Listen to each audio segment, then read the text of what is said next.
Olá, a paz de Cristo Jesus. Se você ama a palavra de Deus, está no lugar certo. Eu sou o pastor Ednei Farnella e te dou as boas-vindas a este canal, que também pode ser seu. Basta apenas que você se inscreva e ative as notificações.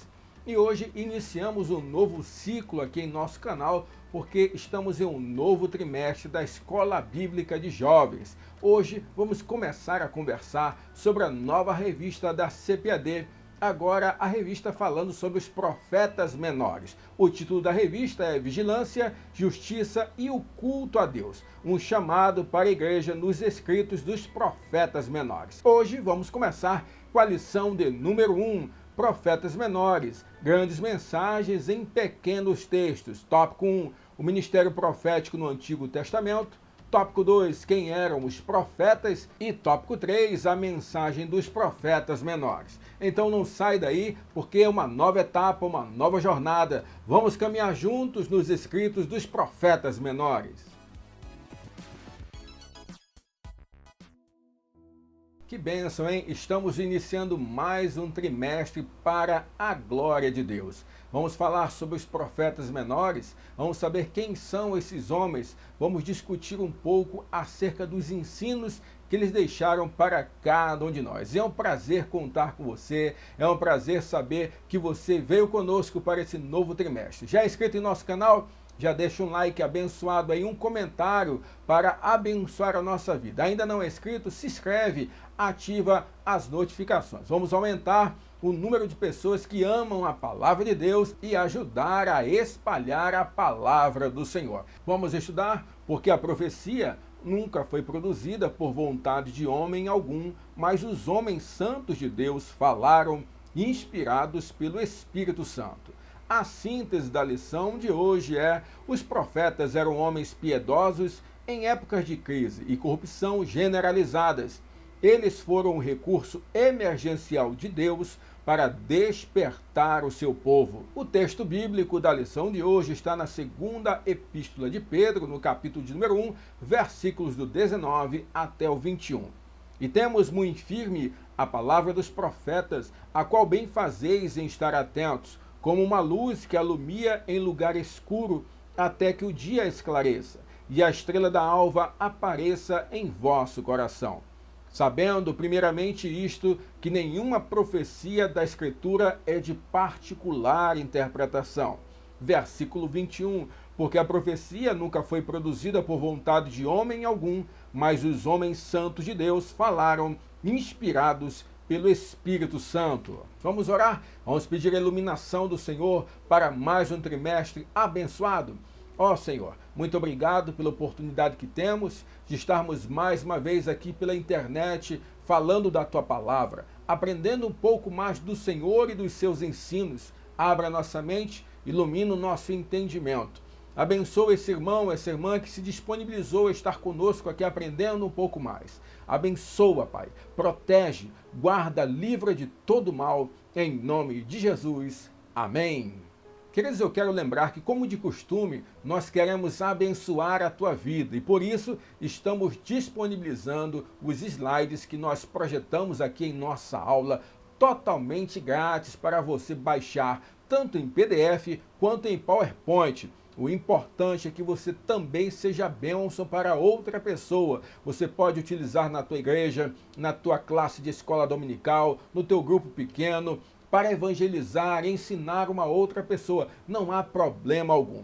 Queremos apenas que você ore por mim e ore também pela nossa irmã Caroline Esperança, que nos ajuda com a confecção desses slides. Se você puder, corre aqui na descrição do vídeo e pega o endereço do Instagram da nossa irmã, para que você possa seguir, acompanhar as publicações e abençoar também a irmã que tem sido bênção para a nossa vida. Queridos, neste trimestre vamos falar de mensagem profética, vamos falar de homens de Deus, os profetas do Antigo Testamento. Em especial os profetas menores. Temos que compreender que os profetas tinham uma função essencial no Antigo Testamento, porque veja bem, a Bíblia que nós temos hoje ainda estava em fase de escrita, ainda estava em fase de confecção. Então, muito do que se aprendia, muito do que se ensinava na época do Antigo Testamento ainda não havia sido escrito. Então, era por meio do ensino oral, era por meio da boca dos profetas que Deus falava diretamente para o povo, que Deus trazia o despertamento, que Deus trazia o avivamento, que o Senhor ensinava, exortava e direcionava o seu povo. E aqui vale a ressalva. Talvez você esteja se perguntando nesse exato momento, pastor, por que profeta menor? O que quer dizer isso? Porque muitas vezes a gente fala achando que todo mundo está entendendo, profetas maiores, profetas menores. Precisamos então fazer uma breve recapitulação acerca de estrutura bíblica. Vamos lá. A nossa Bíblia, a Bíblia cristã, possui 66 livros.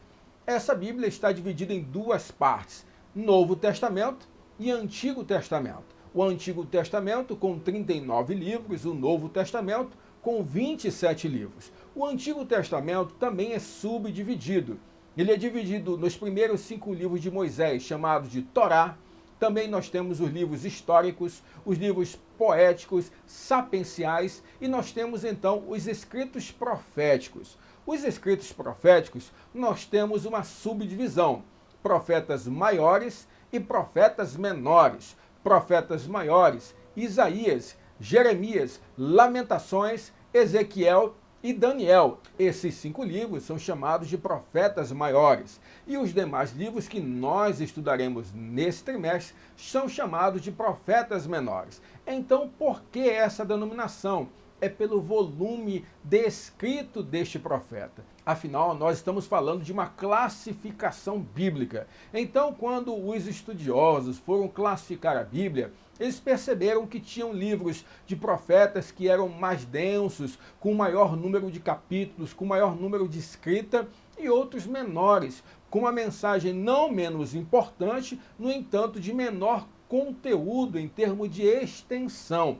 Por isso, fizeram a classificação. Profetas maiores, portanto, apenas 5, Isaías, Jeremias, Lamentações, Ezequiel e Daniel, e os demais, subsequentemente, são chamados de profetas menores. Então não tem nada a ver com a importância, não tem nada a ver com o tamanho do profeta, da altura do profeta, nada disso. Tem a ver com a extensão do livro profético, mas a mensagem em nada deixa a desejar, porque qualquer palavra, estando na nossa Bíblia, é palavra de Deus, portanto tem máxima importância para cada um de nós. Tópico de número 1, o ministério profético no Antigo Testamento. Subtópico 1, o ofício profético. Perceba que havia uma palavra muito específica para profeta no hebraico.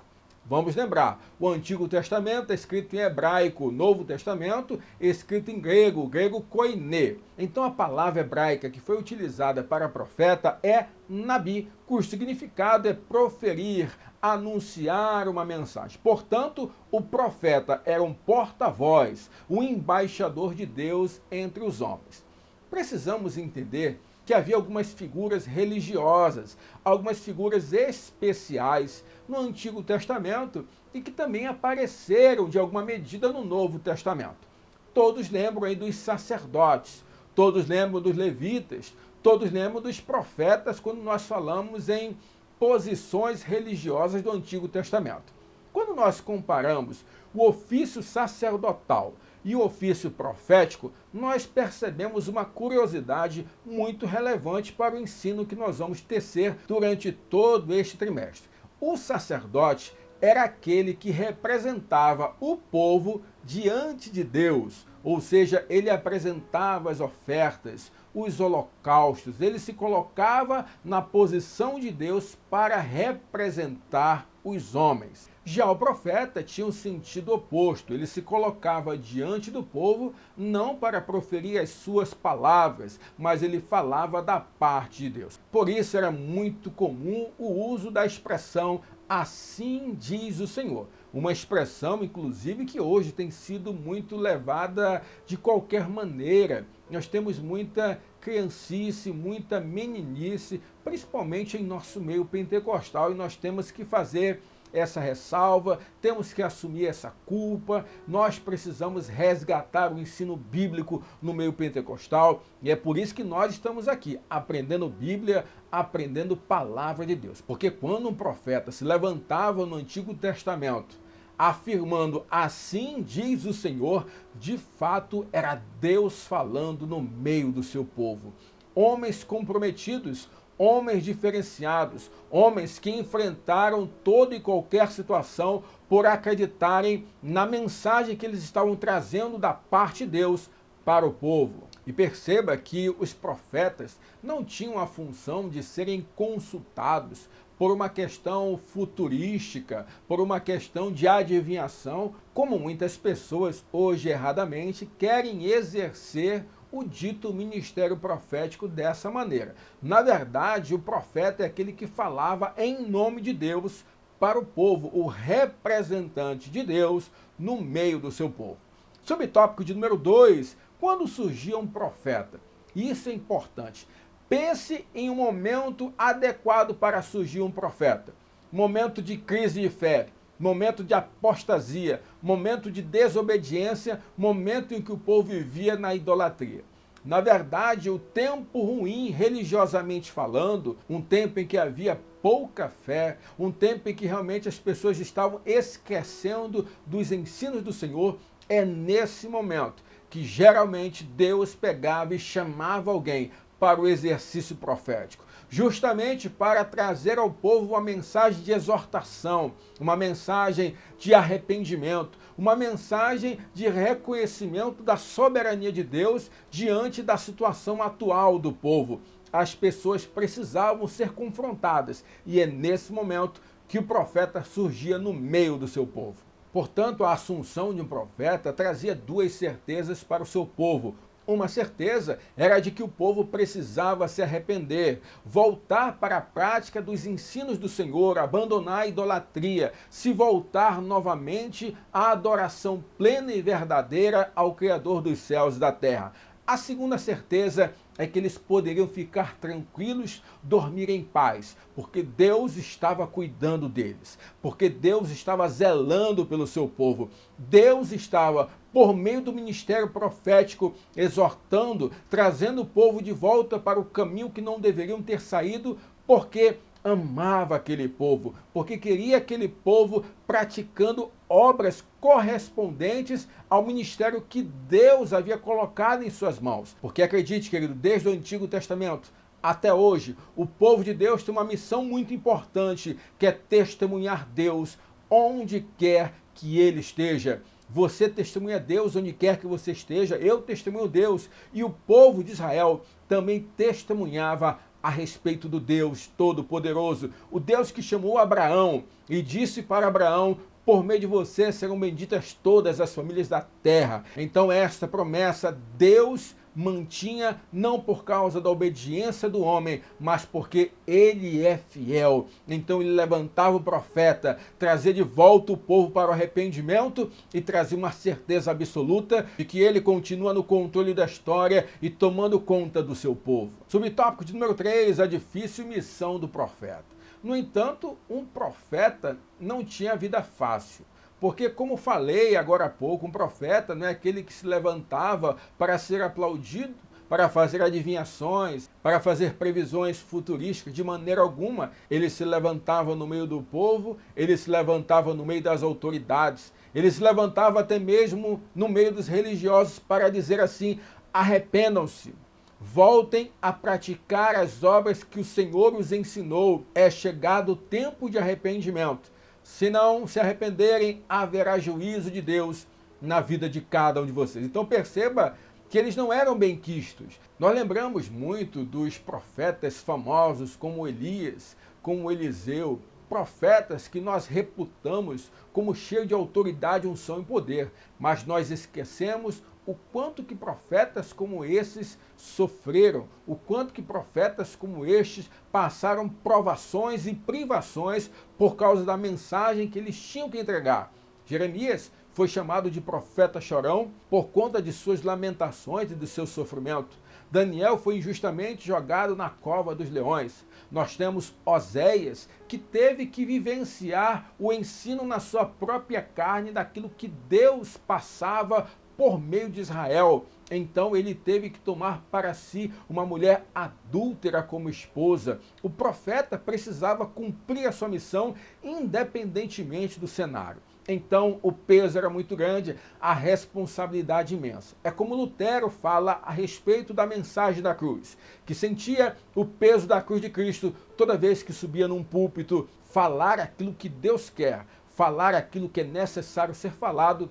Nem sempre será uma missão fácil, mas esses profetas aceitaram o desafio e falaram aquilo que era necessário ser falado, ensinaram aquilo que Deus queria que fosse ensinado e cumpriram a sua missão diante do seu Senhor. Na verdade, era uma troca de devoção e coragem, porque ao mesmo tempo que eles se entregavam ao ministério, eles sofriam as consequências desse ministério e também não se deixavam levar pela ganância, pelo poder. Eles faziam apenas aquilo que deveria ser feito de acordo com as orientações de Deus, especificamente para o ministério profético. Tópico de número 2, quem eram os profetas? Subtópico 1, chamados por Deus. Perceba que, diferentemente do que ocorre hoje, antigamente, na época bíblica, os profetas não se auto-intitulavam profetas. Os profetas não se auto-vocacionavam. Deus chamava o profeta. Deus vocacionava o profeta. Pelo contrário, muitos desses homens, ao serem chamados por Deus, chegaram a apresentar resistência, chegaram a ser temerosos diante do chamado de Deus. Afinal, a responsabilidade, como nós falamos anteriormente, é muito grande de falar em nome de Deus. E por que era Deus que chamava? E por que era Deus que vocacionava? Porque Deus conhece o coração do homem. Nós olhamos com os olhos materiais. Deus nos contempla na essência. Deus nos contempla na nossa totalidade. Você não sabe exatamente quem eu sou. Você sabe quem eu sou por meio dos vídeos que você assiste ou se você tem contato comigo com aquilo que eu deixo transparecer. No entanto, Deus conhece o meu pensamento, Deus conhece o meu coração, Deus conhece o quanto pecador eu sou, o quanto sincero ou não eu sou diante dele. Portanto, a Deus ninguém engana. E é por isso que ele mesmo vocacionava os seus profetas. Além disso, precisamos entender que os profetas foram chamados por Deus e inspirados pelo Espírito Santo para deixar para nós os escritos. Queridos, nós, diferentemente do que acreditam os liberais, nós acreditamos que a Bíblia é a palavra de Deus. Cada profeta menor desse que nós temos em nossa Bíblia traz para nós as palavras não do profeta, mas traz para nós as palavras de Deus para o seu povo. Uma palavra que é eterna, uma palavra que é imutável e uma palavra que é sempre atual. É lógico que Deus se utilizou das características individuais de cada profeta para a escrita, da sua experiência, da sua vivência. Deus usa, de fato, as habilidades humanas para falar no meio do seu povo. Mas entenda, nós cremos que tudo que está registrado na Bíblia foi registrado pela inspiração divina. É Deus falando por meio do seu povo. Aqui também quero trazer uma diferenciação entre inspiração e iluminação, enquanto nós falamos de escritura bíblica, enquanto nós falamos de cânon. O que é o cânon? É aquilo que nós acreditamos que é palavra de Deus. Para nós, cristãos protestantes, palavra de Deus são os 66 livros, 39 do Antigo Testamento, 27 do Novo Testamento. Isso é o cânon bíblico e para nós está fechado. Não cabe acrescentar mais nenhum livro nessa coleção. Para nós, a inspiração cessou. Inspiração é Deus usando o escritor para trazer a sua mensagem para o povo. A inspiração cessou. O que nós temos hoje é a iluminação, é o Espírito Santo trazendo o entendimento dessas escrituras para a atual geração. Em todo escrito bíblico há princípios eternos, imutáveis, inegociáveis, que são, para mim, e para você. O grande requisito para o profeta era, na verdade, ter uma vida piedosa, uma vida afastada da impiedade, uma vida dedicada a Deus e afastada do pecado, da idolatria e da imundície.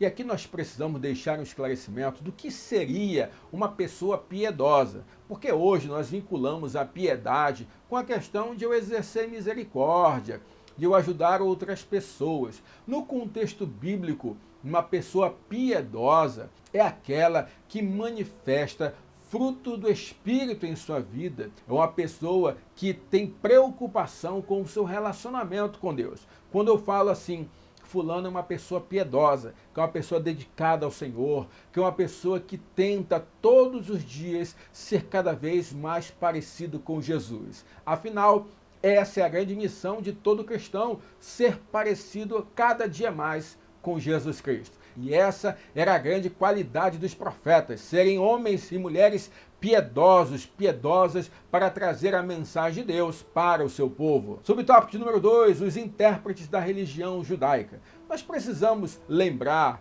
que os responsáveis pelo ensino, que os responsáveis pela liturgia, pela religiosidade, inicialmente eram os levitas e os sacerdotes, que pertenciam à tribo dos levitas. No entanto, com o passar do tempo e conforme os registros bíblicos narram, muitos dos levitas, muitos dos sacerdotes deixaram de exercer de maneira eficaz o seu sacerdócio, deixaram de ensinar o povo a respeito da lei, deixaram de trazer o povo à adoração. E é nesse momento que surgiam os profetas, complementando esse ensino, resgatando o ensino deixado por Deus desde Moisés, quando trouxe a lei, quando instituiu as festas, quando ensinou como seria a forma da adoração.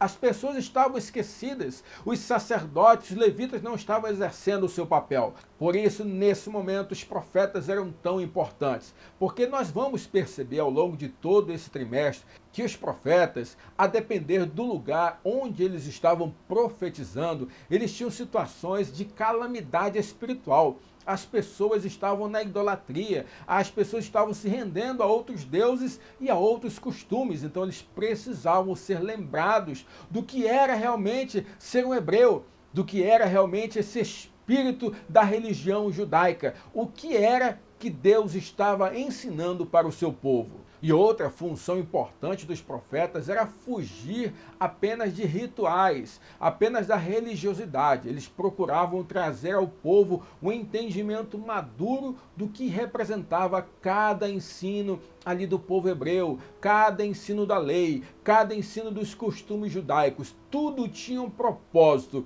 e tudo apontava para Jesus. Querido, eu quero trazer essa ressalva aqui para você. De Gênesis a Apocalipse, a Bíblia fala sobre Jesus. De que forma, pastor? De Gênesis a Malaquias, fala da promessa e da expectativa messiânica. De Mateus até Apocalipse, fala da revelação messiânica, fala da crença de que Jesus é o Messias prometido e que em breve voltará para buscar a sua igreja. Então, sempre foi sobre Jesus. Cada festa, cada ritual, tudo apontava para Jesus e nós éramos muito disso ao longo deste trimestre. Subtópico 3, os profetas menores. E quem eram esses homens? Quem eram esses homens que trouxeram para nós, que fazem parte da nossa Bíblia, que trouxeram a mensagem de Deus para nós? Esses homens foram homens que profetizaram antes de Cristo, antes do nascimento de Jesus. Para melhorar o teu entendimento, nós trouxemos um gráfico aqui para abençoar a tua vida e nós vamos precisar lembrar de alguns conceitos com relação à monarquia de Israel. Vamos recapitular como começou a história do povo de Israel. Começou em Gênesis, capítulo de número 12, com o chamado de Abraão. Deus pega e chama Abraão: sai da tua terra, do meio da tua parentela e vai para o lugar que eu vou te mostrar. Farei de você uma grande nação, abençoarei os que te abençoarem, e por meio de você serão benditas todas as famílias da terra. Aí havia um projeto de um povo. Deus escolheu fazer para si um povo a partir do nada. da mesma forma que ele criou os céus e a terra a partir do nada. Bereshit bara Elohim. Abraão, então, tem o seu filho Isaque. Isaque tem dois filhos, Jacó e Esaú. De Esaú vieram os Edomitas. De Jacó vieram as 12 tribos de Israel. As 12 tribos de Israel, por meio de José, entraram no Egito. Ficaram ali por 430 anos escravizados. Moisés é levantado por Deus para resgatar esse povo. Esse povo atravessa o Mar Vermelho, fica peregrinando 40 anos no deserto por causa da sua desobediência. E então Moisés morre. Por meio de Josué, o povo toma posse da terra prometida. Após a morte de Josué, nós temos o período dos juízes, a começar com Otiniel e a terminar com Samuel. Samuel é considerado o último juiz de Israel. Naquela época não havia rei, havia-se uma teocracia. Era Deus que governava o povo, mas o povo agora queria um rei. Samuel vai falar com Deus, chateado, diz: Deus, o povo me rejeita. Deus fala: não, Samuel, o povo não está rejeitando a você, o povo está rejeitando a mim. Naquele momento, então, Deus manda Samuel ungir o primeiro rei de Israel. Primeiro rei de Israel, Saul. Segundo rei de Israel, Davi. Terceiro rei de Israel, Salomão. Até então, nós temos apenas um reino. Nós temos o que nós chamamos de reino unificado. Por causa da idolatria, da desobediência de Salomão, o reino foi dividido. Nós temos então reino do norte e reino do sul, Jeroboão e Roboão. Daí em diante nós temos dois reinos, reino do norte e reino do sul. A atuação profética então se dá entre esses dois reinos. E aqui nós temos um gráfico para ajudar a tua visualização da atuação dos profetas menores. Percebemos que no período pré-exílico, e nós vamos explicar já já o que significa, nós temos no Reino do Sul, no Reino de Judá, os profetas menores Joel, Miqueias, Abacuque e Sofonias. No Reino do Norte, Israel, nós temos os profetas Amós e Oséias. Além disso, nós tivemos profetas que não atuaram no meio do povo de Israel. Não atuaram nem no Reino do Norte, nem no Reino do Sul. Atuaram em outras terras para outros povos. Nós temos aqueles que pregaram para os assírios. Lembra da história de Nínive? Nós temos Jonas, que pregou, o povo se arrependeu. E nós temos Naum, que pregou, mas o povo não se arrependeu. E nós temos também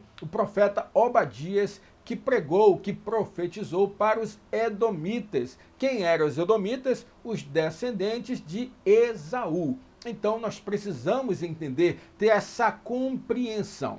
Até então, nós temos dois reinos, certo? O que ocorre? Reino do Norte, nós vemos que eles se subsequenciaram sendo governados por reis maus. Então chegou um determinado momento que Deus exerceu a sua soberania e justiça e por meio da Assíria, em 722 a.C., houve a invasão ali no Reino do Norte e aquele reino foi dizimado. O que restou do Reino do Norte foi, na verdade, uma mistura de povos, que eram os samaritanos, por isso que os judeus não se davam bem com os samaritanos. A partir da invasão assíria, não há movimento profético mais no Reino do Norte. Não se fala mais em Reino do Norte. Com relação ao Reino do Sul, nós temos o período antes do cativeiro babilônico e o período após o cativeiro babilônico. Nós falamos que antes do período babilônico houve profetas que ali pregaram, Joel, Miqueias, Abacuque e Sofonias. Depois do período do exílio babilônico, em que Judá foi tomada por Nabucodonosor, quando houve a invasão e que muitos foram levados cativos e ficaram 70 anos como cativos na Babilônia. Após esse período do exílio babilônico, nós temos os profetas Ageu, Zacarias e Malaquias, profetas menores, então, e a sua atuação. Isso aqui fica mais fácil para você entender, mas calma, durante todo esse trimestre nós vamos estudar, nós vamos nos aprofundar sobre esses grandes homens de Deus. Ficou muito rápido a nossa recapitulação? Volta aí, diminui a velocidade, vai com calma, mas você vai entender até o final desse trimestre. Fica conosco em nome de Jesus. Tópico de número 3, a mensagem dos profetas menores. E aqui nós vamos falar como um todo, de uma maneira mais simples, de uma maneira mais resumida, depois de tudo que nós já falamos até aqui. A mensagem dos profetas menores se dividiu em basicamente 3. Conforme subtópico de número 1, eles suplementavam o ensino. Como nós falamos anteriormente, os profetas foram usados para trazer o povo de volta à adoração, trazer de volta o ensino. Muitas vezes os profetas menores foram injustiçados, caluniados e destratados por aqueles que deveriam seguir, ouvir os seus conselhos, seguir as suas instruções. Mas é assim mesmo, profeta não tem vida fácil, profeta tem vida complicada. A segunda parte do ensino profético é demonstrada no subtópico número 2. Denunciavam as injustiças e anunciavam o juízo. Ou seja, o profeta se levantava para exortar o povo ao arrependimento. Falava, é necessário haver arrependimento, senão haverá juízo de Deus. E por que Deus avisava? Porque Deus é misericordioso, ele sempre dá oportunidade para que o homem se arrependa. Nós vimos isso claramente com Jonas. Jonas fica até chateado com Deus por aquela situação, porque os ninivitas foram aqueles que invadiram o reino do norte e fizeram barbárie lá, fizeram uma verdadeira carnificina no reino do norte. Jonas não queria ser o porta-voz de Deus ali naquele lugar, porque ele sabia que se o povo se arrependesse, Deus iria levar isso em consideração e exerceria misericórdia no meio daquele povo. E foi justamente o que aconteceu. Jonas prega, o povo se arrepende e Deus tem misericórdia do povo. Da mesma maneira que ele é hoje, é necessário haver arrependimento. Todos hão de comparecer diante do tribunal de Cristo. Querido, o inferno é real, o céu é real. É necessário que nos arrependamos dos nossos pecados, entreguemos a nossa vida totalmente, exclusivamente para Jesus, que creiamos de todo o coração que Ele é o Filho de Deus. Só assim nós seremos herdeiros da pátria celestial. No entanto, a terceira parte da mensagem dos profetas está demonstrada no subtópico de número 3, consolavam. Queridos, não era só juízo, não era só ensino. Os profetas menores foram boca de Deus para falar que Deus está cuidando, que sempre esteve reinando e que nunca vai abandonar o seu povo. Deus estava trazendo uma notícia boa em meio a um período de adversidade, dizendo de uma promessa, dizendo de uma pátria celestial, dizendo de um momento de descanso que haveria de vir para o meio do seu povo. Portanto, a mensagem profética que nós vamos estudar durante todo esse trimestre tem a ver com o ensino, tem a ver com exortação e tem a ver com consolo. É aquilo que o Novo Testamento vai tratar para nós sobre a questão das funções da profecia. Quais são as funções da profecia? Exortar, edificar e consolar. Ora, a mesma mensagem que os profetas do Antigo Testamento traziam para o povo deve ser a mensagem do exercício profético para os nossos dias. Então, a Bíblia não mudou, o ensino profético continua atual e é por isso que nós vamos aprender muito e vamos ser edificados por meio da palavra do Senhor. Vamos orar? Vamos pedir a Deus graça para a nossa vida. Pai, obrigado. Obrigado, Senhor, por mais essa aula, obrigado pela oportunidade de aprendermos com os profetas menores, Senhor. Nos faz instrumentos em Tuas mãos, nos faz homens e mulheres usados e ousados em Tuas mãos, Pai, em nome de Jesus. Amém. Queridos, eu quero te convidar a caminhar comigo durante todo esse trimestre. Nós vamos semanalmente estar por este canal trazendo subsídios para você para esse trimestre que nós estamos iniciando. Que Deus abençoe a tua vida, que Deus abençoe a tua casa, a tua família e o teu ministério. E não esqueça, ame a palavra de Deus.